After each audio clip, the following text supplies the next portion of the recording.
You would think that after 75 years on this earth, I would have learned to recognize the sound of my own heart breaking.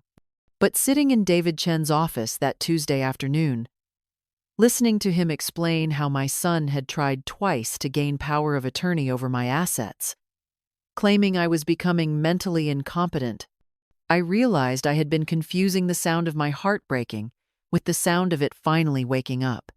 I had been Eleanor Vance for 3/4 of a century, wife to Harold for 47 years, mother to Richard for 45, and for the past 5 years since Harold's death, I had been something I never thought I would become, invisible in my own life.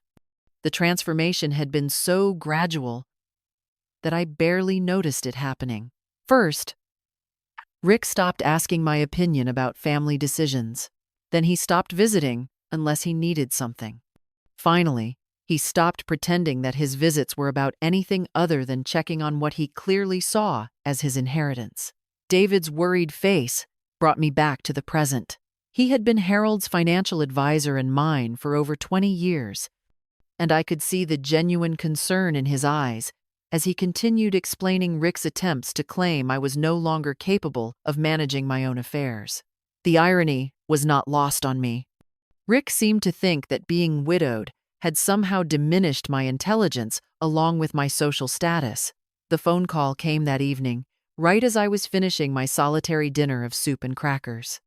Cynthia's voice dripped with the artificial sweetness she reserved for occasions when she wanted something significant from me. She explained how they had spontaneously arranged a family reunion trip to San Diego, a wonderful opportunity for me to relax and spend quality time with them and my granddaughter Chloe. How thoughtful of them to think of their poor, lonely mother-in-law. I found myself agreeing, even as alarm bells rang in my head. Spontaneous was not a word I would ever associate with my daughter-in-law, who planned her grocery shopping with military precision. But I had learned over the years that direct confrontation with Cynthia was futile. She had perfected the art of making me feel ungrateful for questioning her motives. The email with my flight details arrived the next morning, and I stared at it in disbelief. My departure time was 4:30 a.m. on something called Spirit Wings, an airline I had never heard of. The itinerary showed a 22-hour journey with stops in Denver, Chicago, and Las Vegas, with layovers long enough to explore each city thoroughly if one were so inclined. No meals included, no seat selection, carry-on only, and absolutely no refunds or changes permitted. Something cold settled in my stomach as I continued reading. I was scheduled to arrive in San Diego at nearly midnight, a full day after Rick and Cynthia's 11 a.m. direct flight on a reputable airline. They would be staying at La Jolla Pearl Resort and Spa, which I recognized from magazine advertisements as one of the most exclusive oceanfront properties in Southern California. The pieces of a puzzle I had not realized I was solving began clicking into place.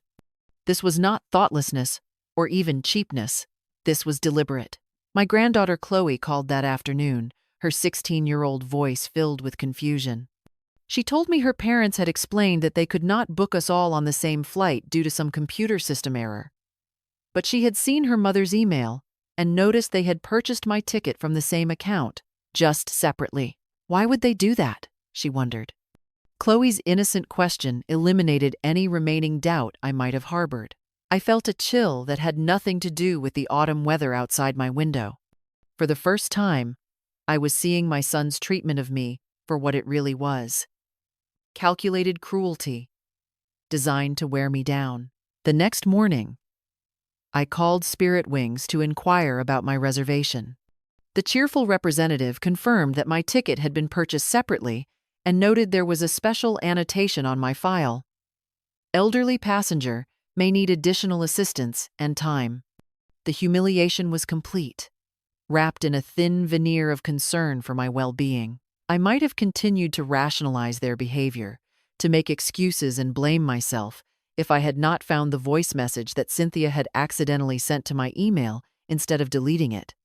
Technology had never been her strong suit, and her mistake became my moment of clarity. Rick's voice came through my computer speakers with a casualness that made my blood run cold. He was explaining to someone, probably Cynthia, how perfect their plan was. Let the old woman take that horrible flight. By the time she arrived, she would be exhausted and confused, wanting nothing more than to stay in her room. They would have their entire vacation to themselves, and when it came time to return home, they would present me with some legal documents to sign. In my worn-down state, I surely would not have the mental clarity to read them carefully. Cynthia's laughter in the background was like glass breaking. She called the plan perfect, adding that at worst, I might get lost at Chicago Airport, and who would really care? I sat in my quiet living room, surrounded by 47 years of marriage memories and 5 years of widowhood loneliness, and felt something I had not experienced since Harold's funeral. Absolute clarity. The silence that followed was not empty. It was full of possibility. I did not pack a suitcase that night. Instead, I opened my laptop and created a new spreadsheet, titling it Operation Dignity Recovery. The first call was to David Chen, who answered despite the late hour when I explained it was urgent. I asked him to immediately freeze all joint accounts I shared with Rick, and to begin preparing legal documents that would remove his access to anything bearing my name. As an afterthought, I inquired whether my name remained on any credit cards Rick might be using. David's response made me smile for the first time in weeks. I was still the primary account holder on the American Express Platinum card they were using to fund their entire vacation. The next morning brought a flurry of activity that felt more energizing than anything I had experienced in years. I canceled my Spirit Wings reservation, forfeiting the money without a second thought.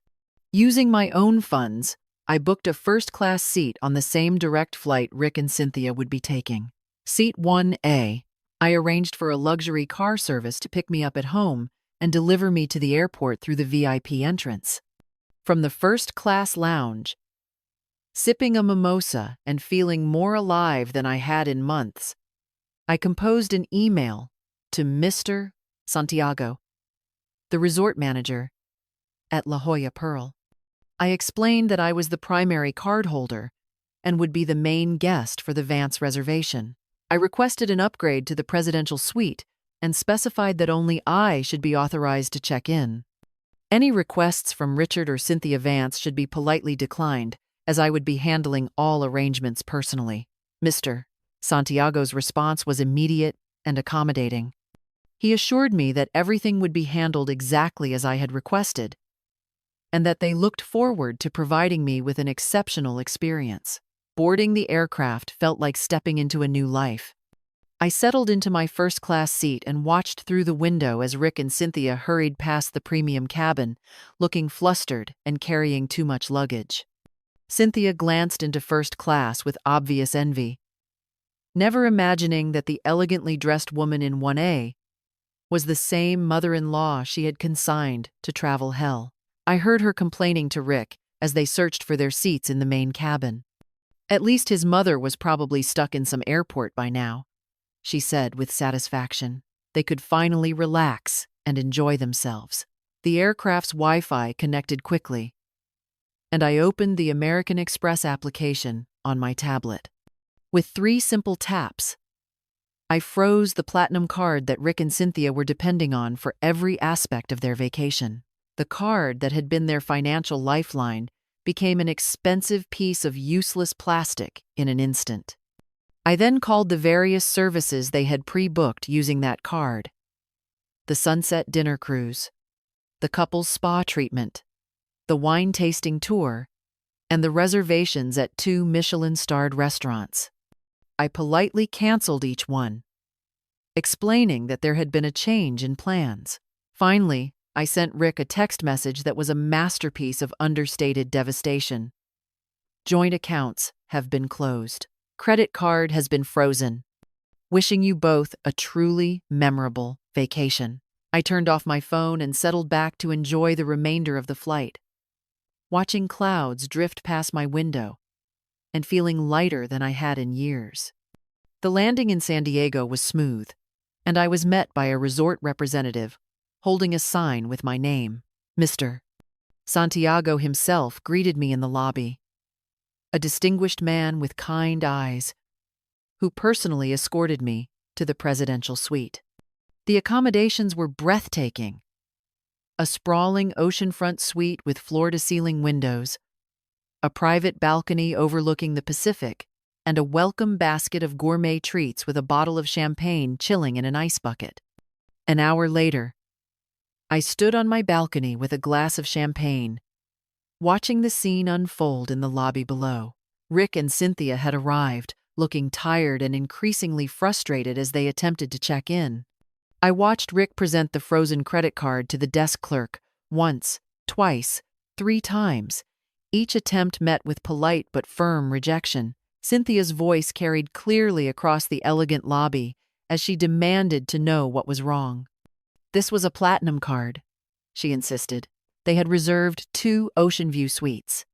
The desk clerk remained professionally calm as he explained that the card had been frozen by the primary account holder, and that all reservations under the Vance name had been consolidated and upgraded to the presidential suite, which was currently occupied. Rick looked around desperately and then glanced upward. Our eyes met across the distance, his filled with shock and mine with quiet triumph.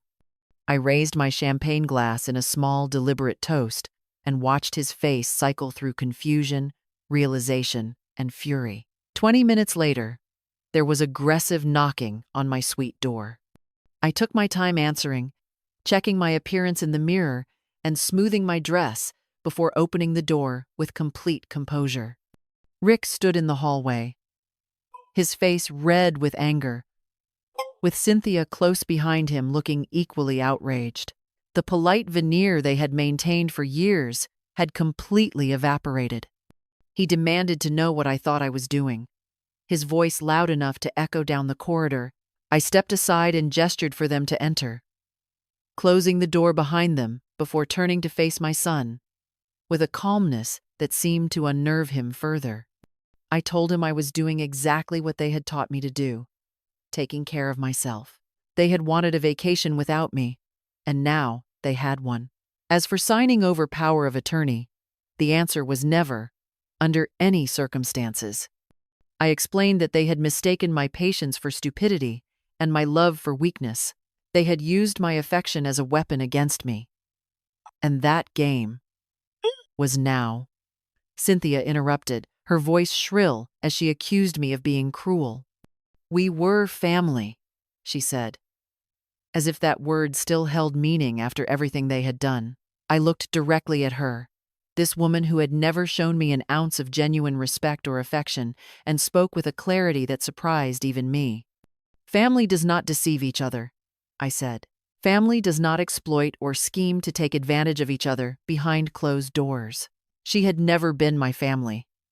She had simply been an opportunist.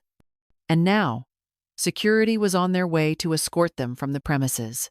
I suggested they find a nice roadside motel for the remainder of their stay. I walked to the balcony doors and opened them, letting the ocean breeze fill the room as hotel security knocked politely and entered to escort my guests away. Rick started to say something, but I held up my hand to stop him.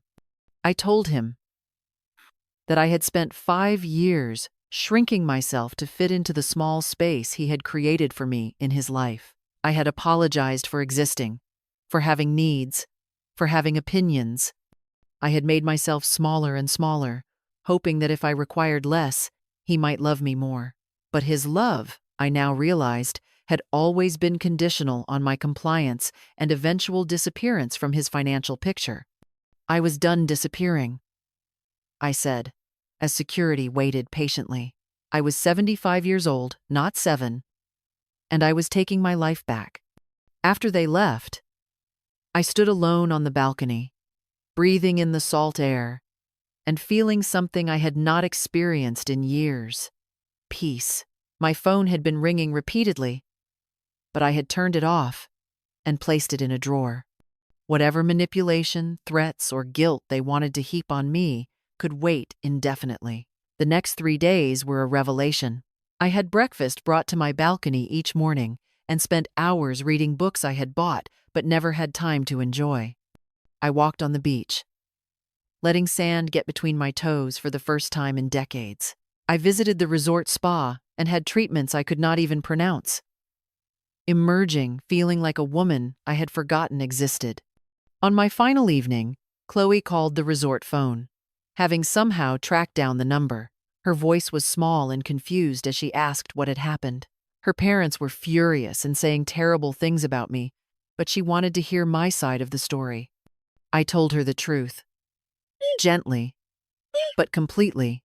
I explained that her parents had tried to trick me into a miserable travel experience and had planned to use my exhaustion to manipulate me into signing away my independence.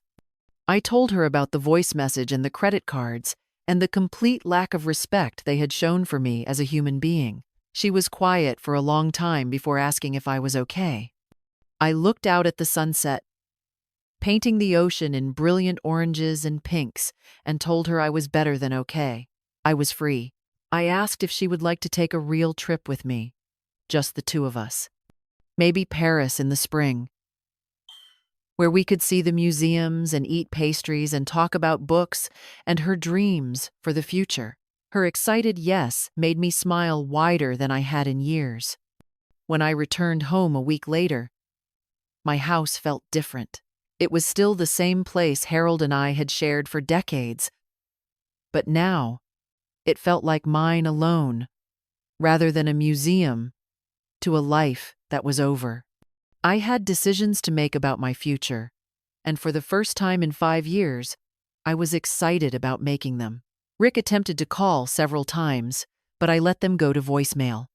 His messages cycled through anger, guilt, and eventually something resembling an apology, though it was clearly motivated more by concern for his inheritance than genuine remorse. I deleted them all without responding. David Chen helped me establish a new trust that would ensure Chloe's education and future were secure, while making it clear that Rick's financial irresponsibility would not be subsidized by my resources. The legal documents were ironclad, protecting my autonomy while providing for the granddaughter who had shown me more genuine love in one phone call than her parents had in years. 3 months later, I was packing for Paris when Chloe arrived with her small suitcase and an excitement that was infectious. She hugged me tightly and thanked me for showing her that it was possible to stand up for yourself, even when it was scary. As our plane lifted off from the runway, I looked down at the city where I had spent most of my adult life and felt no sadness at leaving it behind for a few weeks. The woman who had boarded that first flight to San Diego in fear and anger was gone, replaced by someone who had rediscovered her own worth. The flight to Paris was not my last flight, as Rick had intended his punishment to be. It was my first flight toward a future where I would never again mistake being needed for being loved, or confuse keeping peace with losing myself. At 75, I had finally learned the difference between being abandoned and being free, and I had chosen freedom. The plane broke through the clouds into brilliant sunshine, and I smiled as I opened my book, ready for whatever adventure awaited on the other side of the ocean. I had spent 5 years being someone's burden, someone's problem, someone's disappointment. Now I was simply Eleanor Vance, and that was more than enough.